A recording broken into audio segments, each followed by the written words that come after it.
Please put your hands together for our first comic coming to the stage, Joseph Schles. Hi everybody, hello. You guys, we did it. We're out of the house, we're here. We made it through a pandemic. Pandemic's over, kinda. I did nothing for the last year and a half. I did nothing productive. I did not write a screenplay. I did not clean my apartment. I sat in a chair for a year and a half, and it was great. The most I accomplished was now I can tell you what every flavor of Ben & Jerry's tastes like. So that's something, thank you, yes. I know a lot of you have never seen me before, but you can tell I put on COVID weight, okay? We know, it's okay, just a little. Okay, it was a lot. No, but I haven't done anything for the last year, so I don't have a ton of new material. It's gonna be some old jokes, but honestly, I think it's still relevant. Bear with me, all right? So they're talking about building this wall now, and I'm not gonna do it. I'm not doing any wall material, don't worry. Hello everybody, my name is Joseph Schles and I'm a homosexual. Oh my God, thank you so much. Thank y'all. I like to mention this right away, just because this first story that I like to tell might be confusing if you don't already know that. Sometimes I dive in, people get confused when I don't preface. So anyway, now you know. So the other day I was blowing this guy and I really enjoyed it. I should have gotten his name, you know? No, you might have been able to tell that I was gay before I even said anything. I don't know, I don't have the best self-perception. I don't know how I'm coming across to people until they let me know, which they love to do. A while back I was hanging out with a couple friends of mine, these two guys, good-looking, fit guys, who were straight, because I am an ally. And we were talking to this new guy who we had just met. He's this kind of like big, hefty comedian dude. And he was talking about chicks, and then he was talking about the apocalypse, and I was like, I don't know how we got there, you know? I kind of checked out when he was talking about chicks. And the point he was making, he was saying, you know, right now, fit guys like you might be getting all the chicks, but after the apocalypse, fat guys like us are gonna be kings. And I was like, did a fat man join our conversation? Where did this jovial ninja come from, you know? But then I was like, hey, I think he's talking about me. I was like, hey, when you said fat guys like us are gonna be kings, were you talking about me? He was like, well, yeah. And I was like, do you think I'm straight? Because not even after the apocalypse, buddy. Not even then. But besides that guy, most people are not too surprised to find out that I'm gay. Most people are like, yeah, I saw that coming when you said hello. Which made coming out very easy for me. My mom was like, it's okay, anyway, I always knew. And I was always like, I wonder what gave me away, you know? So I did some reflecting, and I think the answer is my obsession with the 90s Disney movie soundtrack, Pocahontas. So good, right? And I think there's only a certain number of times you can listen to your 11-year-old son singing, "Should I marry Cocoa?" before you start to suspect, you know? I think that's what gave me away. Turns out she should have married Cocoa, guys, yikes. No, but like I said, most people are not surprised to find out that I'm gay. People are, however, much more surprised to find out that I am very slutty. I'm a big ol' hoe, and this catches people off guard, and I understand why. I know it's not the vibe I put out. I know I have a very Paul Blart Mall Cop vibe. Wow. No one's gonna argue with me. Okay, thanks. No, but listen, when you are a plus-size model like me, or as I like to call myself, a role model, thank you so much. Sometimes it's difficult. It can be challenging to maintain the level of sluttiness that I like to stay at, you know what I mean? And it's frustrating, and sometimes I'm just like, whose dick do I gotta suck around here just to get to suck somebody's dick, you know? But I manage, guys, I manage. Let's shift gears. I'm from Moreno Valley, California, which, oh, hey, yeah? Okay. If you don't know, it is in Southern California. It's in the Inland Empire. It's the IE Moval 909. That's right. We love our area code there. We really do. It's a really diverse city, which I always loved growing up. But because of that, I feel like I didn't have a good grasp on racism. I always just thought, you know, we're all poor and in it together. And in middle school, my only friends were black girls, which is, I think, the only reason that I never got beat up. Because if there was... That's right, thank you so much. If there was one group of people that nobody in my middle school wanted to fuck with, it was the black girls. Because black girl magic is real. Thank you, ladies. Thank you so much. It's true. It's true. So whenever dudes would come and fuck with me and be like, hey, Joseph, are you a faggot? I'd be like, what? Oh my God, no. How did he know? You know?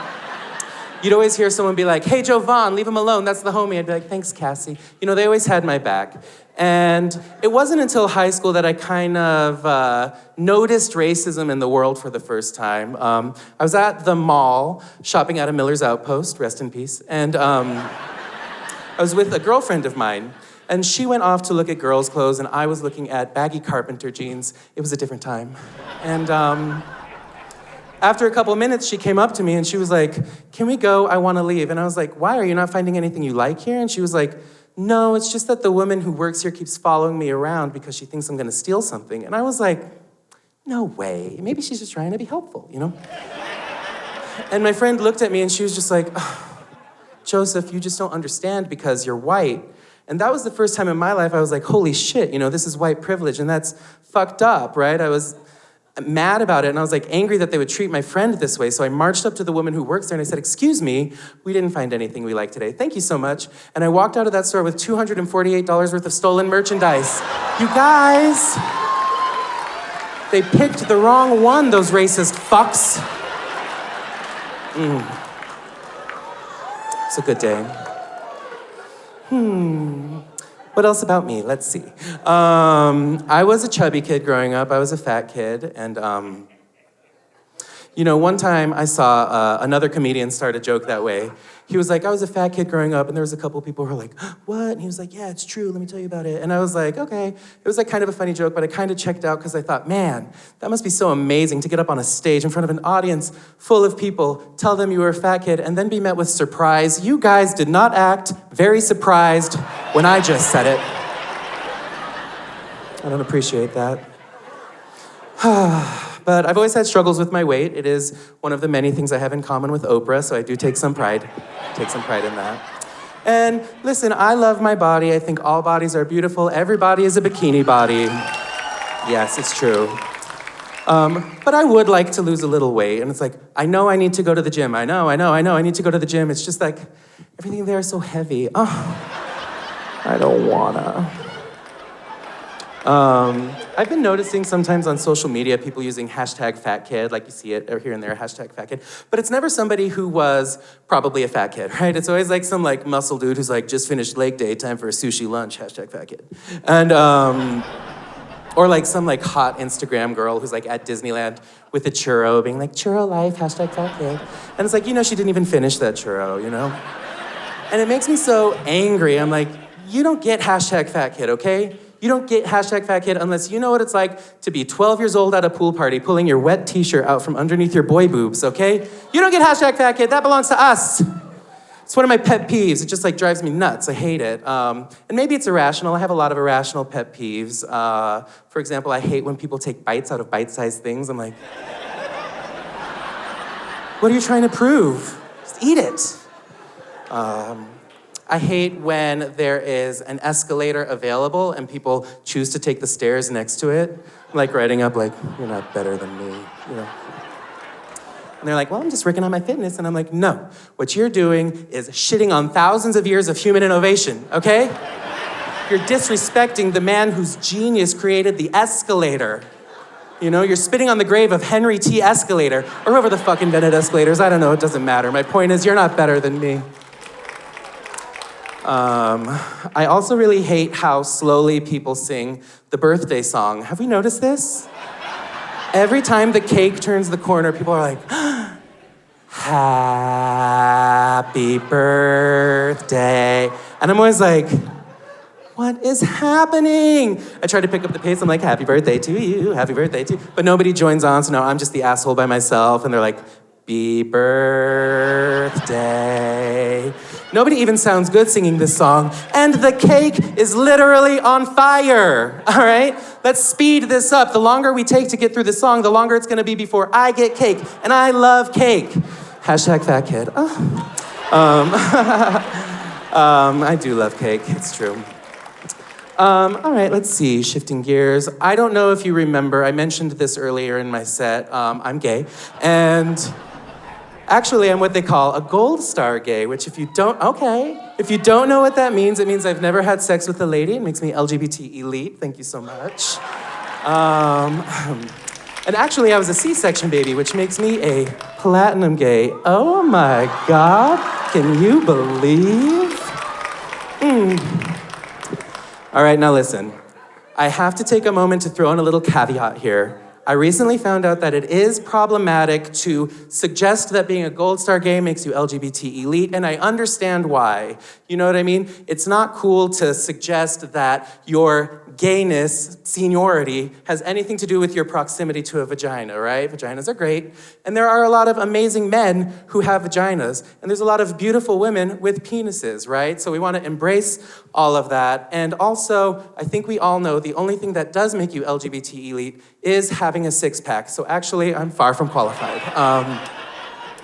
And to be frank, it is possible that I have had sexual interaction with somebody who identifies as female, but to be honest, I don't really know, because it is a little bit awkward to ask somebody their pronouns through a glory hole. I just haven't figured out a way to breach that subject. But that being said, I am a platinum gay. I like a lot of stereotypically gay things. I was telling a friend of mine, I think that RuPaul is like the gay Oprah. And yes, and my friend was like, Joseph, I think that's the gayest thing you ever said. And I was like, that can't be right, you know?